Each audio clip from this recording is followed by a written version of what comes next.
मंत्रिमंडळाच्या बैठकीमध्ये नियमित विषय सगळे या ठिकाणी चर्चेला आले आणि इतर जे काही कौशल्य विकासाच्या अनुषंगाने विषय होते, पीक पाण्याची परिस्थितीचा आढावा होता, शेतीला लागणाऱ्या पाण्याचा आढावा होता, रस्त्यांच्या कामांचा आढावा होता, असे नियमित बरेचसे विषय जे मंत्रिमंडळाच्या बैठकीत चर्चेला होते त्याची चर्चा झाली।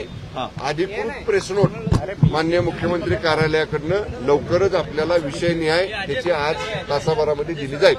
उल्हासनगरच्या गोळीबार प्रकरणात सुद्धा चर्चा झालेली आहे, बरेच नाराजी तुम्ही भेट घेतली उपमुख्यमंत्र्यांची, शिवसेनेच्या मंत्र्यांची, या संदर्भामध्ये आज आम्ही सर्व मंत्री शिवसेनेचे मंत्रिमंडळाच्या बैठकीला होतो। मंत्रिमंडळाच्या बैठकीपूर्वी आम्ही माननीय उपमुख्यमंत्री फडणवीस साहेबांना भेटलो।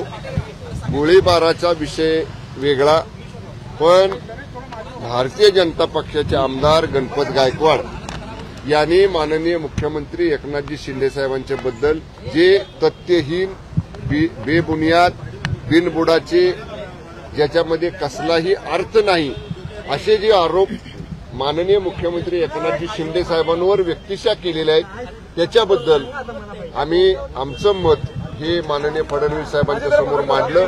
हे चुकीचं आहे आणि त्या अनुषंगानं भारतीय जनता पक्षानं योग्य ती कार्यवाही करावी अशा पद्धतीचं मत आम्ही माननीय फडणवीस साहेबांसमोर मांडलेलं आहे। समन्वय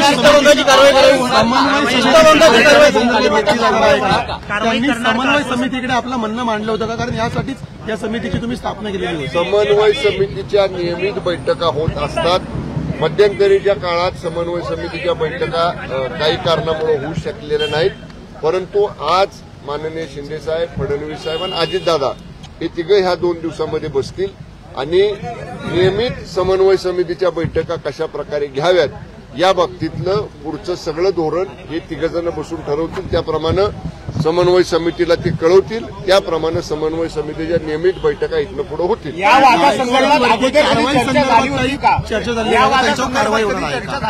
कुठल्या उल्हासनगरच्या बाबतीमध्ये कधी चर्चा झाली होती? नाही, या संदर्भामध्ये मी सांगतो ना, मी समन्वय समितीचा सुद्धा सदस्य आहे आणि गणपत गायकवाड आमदार ज्या जिल्ह्यातनं येतात त्या जिल्ह्याचा मी पालकमंत्री आहे। या 1.5 वर्षामध्ये एकदा सुद्धा कधी आमदार गणपत गायकवाडांनी माझ्याकडे हा विषय मांडला नाही किंवा समन्वय समितीच्या बैठकीमध्ये सुद्धा या विषयावर यापूर्वी कधी चर्चा झाली नाही। हा जो विषय आमदार गणपत गायकवाडांनी माननीय मुख्यमंत्र्यांवर टीका करण्याचा केला, आरोप करण्याचा केला, तो पहिल्यांदाच त्यांनी काल केलेला आहे।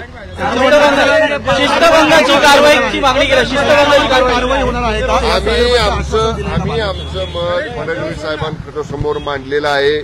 निश्चितपणे आमच्या मताची योग्य दखल फडणवीस साहेब घेतील।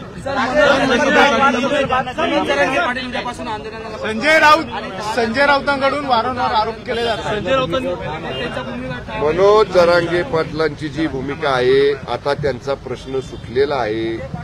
ज्या संदर्भामध्ये सगळे सोयऱ्यांच्या विषयासंदर्भातला अध्यादेश काढायचा होता त्याची प्रत माननीय मुख्यमंत्र्यांच्या हस्ते स्वतः माननीय मनोज पाटील जरांगेंनी स्वीकारलेली आहे। त्यामुळे आता त्यांना आंदोलन करण्याची आवश्यकता नसावी असं माझं मत आहे। एकदा ऑर्डिनन्स काढल्यानंतर त्याची पुढची प्रक्रिया ही निश्चितपणे राज्य सरकार करणार आहे। वेळोवेळी जरांगे पाटील साहेबांनी सांगितलेलं आहे की माझा माननीय मुख्यमंत्री एकनाथजी शिंदे साहेबांवर विश्वास आहे, त्याप्रमाणेच या मंत्रिमंडळानं हा निर्णय घेतलाय। हे मंत्रिमंडळ या संदर्भामध्ये सगळ्या सोयऱ्यांचा अध्यादेश काढलाय, त्या बाबतीतला जे काही निर्णय घ्यायचा आहे तो येणाऱ्या अधिवेशनामध्ये घेईल। जरांगे पाटलांनी आता पुन्हा आंदोलन करू नये अशी त्यांना माझी विनंती आहे।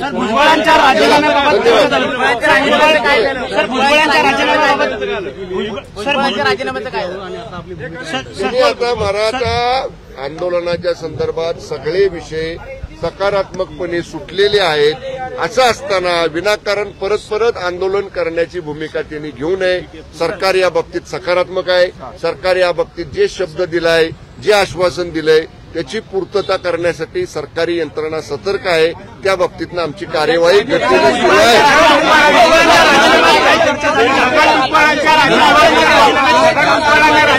केला होता. या सगळ्यांचं म्हणणं असं आहे राजीनाम्यावर काही चर्चा झाली का? राजीनाम्यावर काही चर्चा झालेली आहे का? सगळ्यांना एकच विचारलं भुजबळांच्या राजीनाम्यावर चर्चा झाली का? माननीय भुजबळ साहेब आजच्या बैठकीला उपस्थित होते. बैठकीतल्या चर्चेमध्ये त्यांनी सहभाग घेतला. सांगितलेलं मी आता जरांगे चला संजय राऊतांनी म्हटलेलं आहे की मुख्यमंत्र्यांचे गणपत गायकवाड यांच्याकडे 150 कोटी रुपये होते. संजय राऊतांना नेहमीच भडक वक्तव्य करण्याची सवय आहे. संजय राऊतांना आता शाळेत जाणारं बारकं पोरगं सुद्धा गांभीर्यानं घेत नाही. त्यामुळं तुम्ही त्यांच्या गोष्टीकडे पत्रकारांनी माध्यमांनी सुद्धा गांभीर्यानं बघू नका. ते जे बोलतात ते कधी खरं होत नाही. सकाळचा बोंगा वाचतो तो कधी खरा नसतो. त्यामुळं संजय राऊत असे किती वक्तव्य करत बसले तरी त्याच्याकडे गांभीर्यानं जशी बारकी मुलं आता बघत नाहीत तसं कुणी बघण्याची आवश्यकता नाही. धन्यवाद. लोकशाही मराठी ऐका, पहा, जागरूक रहा.